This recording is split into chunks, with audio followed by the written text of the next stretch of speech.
Langfu. I'm the founder of Chris Boss Training Shop located at Carrefour Pharmacy. I deal with the buying and selling of fashionable outfits for men.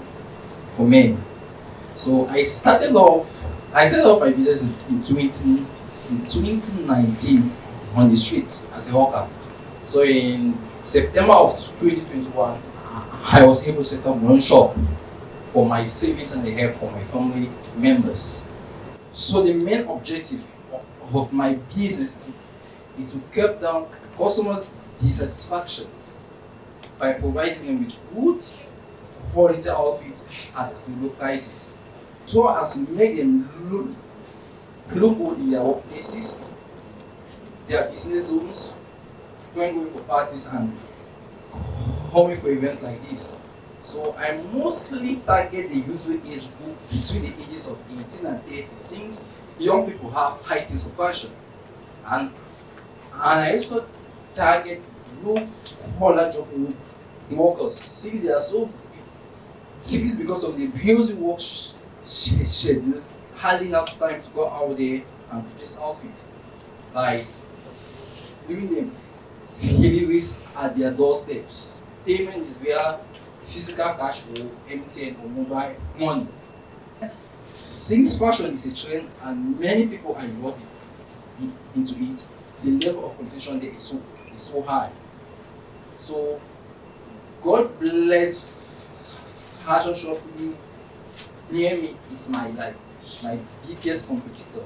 So in order to tackle this, I provide customers with multiple buying options. For example, like if you buy a t-shirt for me, I give you for one t-shirt for 5,000, two t-shirts for 9,000, t-shirt for 12,000 francs. And again, I also provide 5% discount to regular customers that refer me to family and friends and purchase from us. And since most of my sales come from Facebook, 65 to 70% of my sales come from Facebook. So I have a page, Chris Boss Training Shop. That page, I started that page in December of 2019. So that's where I constantly market my product day in and day out. And I have joined about 200 plus buy and sell groups on Facebook and make good use of Facebook marketplace where I consistently market my products. Because every week I make sure I post four to 5 times. So far for the past 3 months, I can say I've made a total sales of about 1.6 million and the gains of 388,000. In November, I sold 461,000 and make the gain of 120,000. In December, I sold 867,000 and I made the gain of 203,000. Then in January, I sold 301,000 and I made the gain of 65,000. So far, limited capital has been my major setback in business since I have to purchase on daily basis for my supply in Machine in Yaoundé. So thereby I spent a lot of transportation, which has drastically affected my profit. So that's why you see my sale is 1.66 million. Then at the end of the day, my profit is small. So if I'm able to win this 1 million, I'm going to increase my stock. And that is going to help me cut down my transport expenses, thereby increase my profit too. And it is going to help me acquire more customers since it's business. So again, since most of my 65% of my sales come from Facebook, so I use only my phone to do my marketing. So if I can get a laptop, it can really take my business to another stage. Since a laptop can do about 2 times 2 or times 3 what the phone can do. So far, I have invested about 1.2 million plus in my business, which at this in September I paid my rents about 590,000 for 10 months. 2 months is left. I still need to complete it to clock 1 year. Then goods, I settled with goods about almost 500,000 and for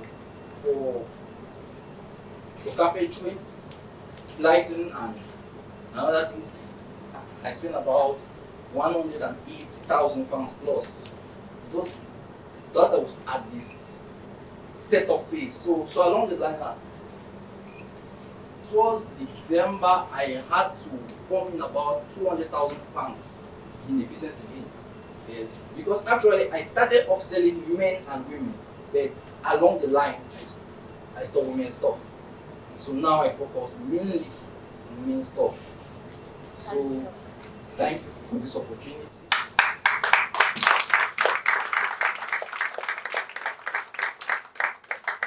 What is particular about you? I mean, anybody here can buy stuff and sell. What is your value add? What is particular about you in this business? What makes you stand out? Everybody in this hall can buy things and sell. Everybody in this hall can post on Facebook. So what makes you stand out and what makes you attractive enough to merit 1 million and not the other people, even me? Like I say, I provide multiple buying options because by nature, human being love option. When I post on Facebook, on my post, sometimes I put, if you want to buy, if you come, you want to buy, I put 1 t-shirt for 5,000, 2 for 9,000, and 3 for 3,000. Because once you put out chase, because if you go through Facebook and through other posts, you will hardly see that. So I Facebook in order to like attract people and provide human being option, because human being by nature loves option. Then again, if in case you come and purchase from me, I'll tell you that if you bring your family and friends and they purchase from me, I'm going to give you 5% discount on your next purchase. So those are the things sometimes I can use to stand out. Like, yeah. Well, there is something called barriers to entry in business. Yeah. How difficult is it for your competitors to copy you, and if they have more money than you, kill you?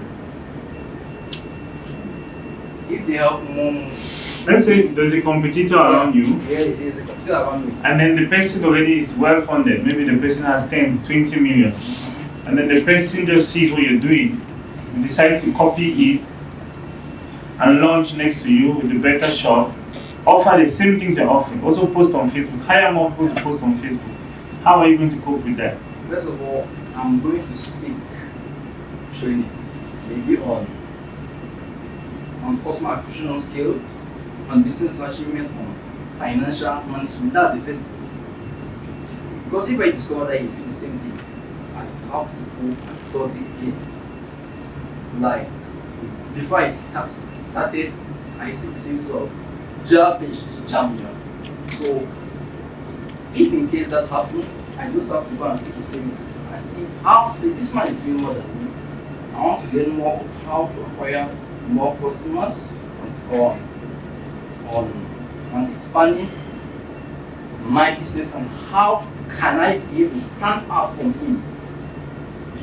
Because actually, God Bless Fashion Shop has more money more than he has invested. I can say at least. Me, since he has been, the strategy I use is that I focus more on Facebook because he is not online. I'm online. That's why 65 to 7% comes from my post on Facebook, especially this thing we call Facebook Marketplace. So that's the only way I can say yes. I can like outcreate him. Okay, Chris, see, what I'm trying to get at is, where is the innovation in your business? Where is the innovation? When it comes to okay, what I can actually do in that situation, I just have to do more market research on customers' buying attitudes, like on customers, since I'm. So it means today you don't have any innovation that helps you stand out. No, I focus more Because since my competitor, it's not online. So I'm asking, what makes you stand out from every shop selling t-shirts and men fashion? That's what I can't find. That's what I'm saying. I can't see. Let me speak the truth. I don't really have a clear plan on that space. I am going to somehow do more research on that. Yes.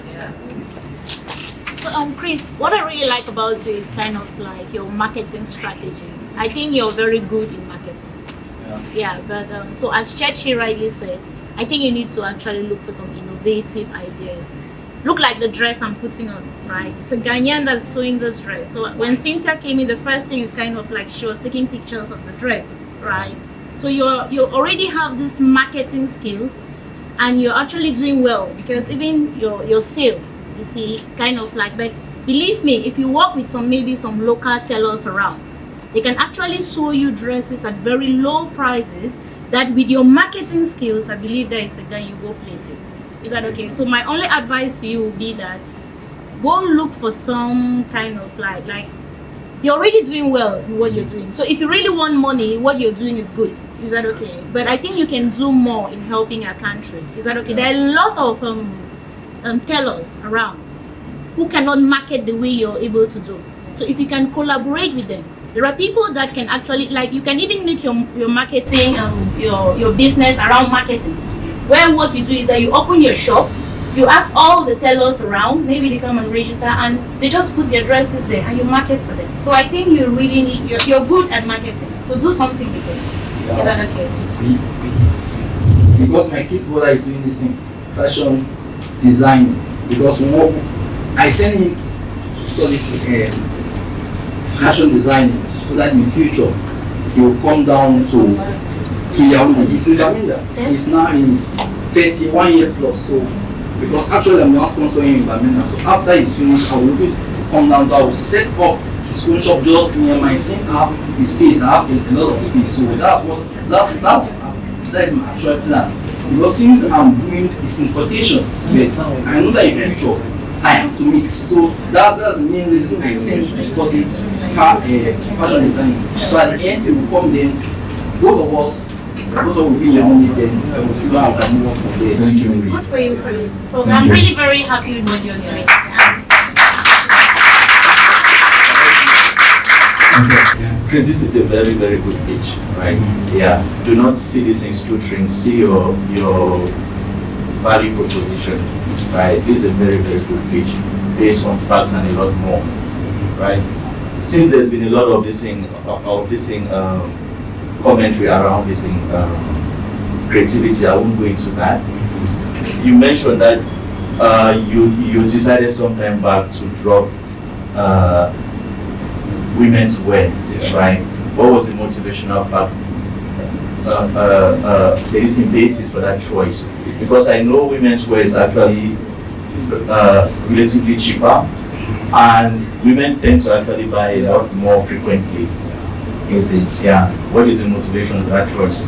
Actually, women's stuff go out of fashion so fast, and at the end, sometimes a woman just might come out in 1 or 2 months out of fashion, and when that stays in my shop a lot, to clear that stock is difficult, and sometimes it's losses, and I also incur a lot of losses on women's wear. Because actually, when I started working on the shop, I was not selling just men's jeans. It's when I opened my shop that I then tried women. When I tried, I see it was not going there, the losses then I never quite understood it, so I decided to go back where I started from.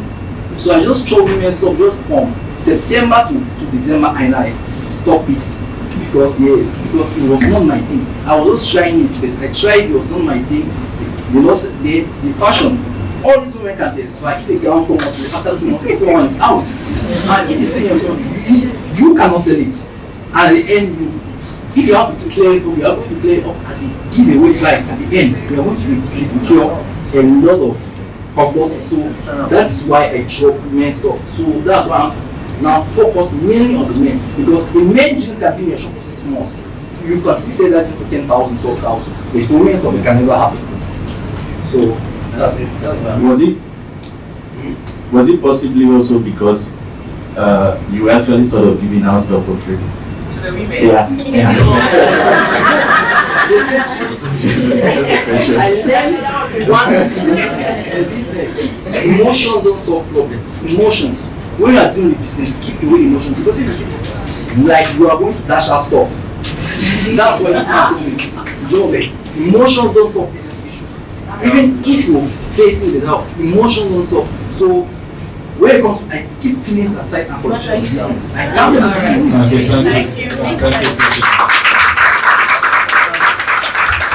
I kept asking you what your value proposition. Now, when you realize that most vendors, your competitors and you, need to sell their women's stock in a short time, right? And that discourages you from getting to women's stock. That was a problem.